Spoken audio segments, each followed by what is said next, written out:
di sesuai jadwal itu paling cepat tanggal 20 sudah ada ya, di sesuai itu 23 24 itu sudah dikirim ke Jakarta. Nah, itu jadwal yang kami buat ya, tergantung situasi karena ini kan hari-hari bulan Agustus, ada bulan Agustus, macam-macam yang kita menyesuaikan dengan jadwal itu.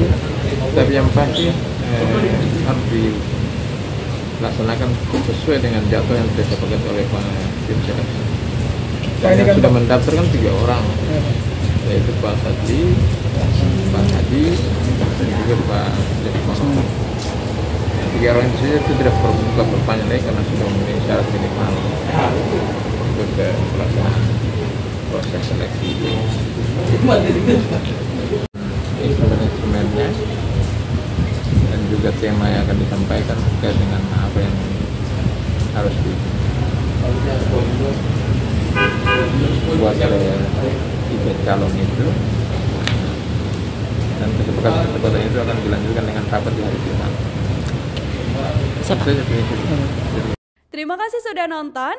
Jangan lupa like, subscribe, dan share ya.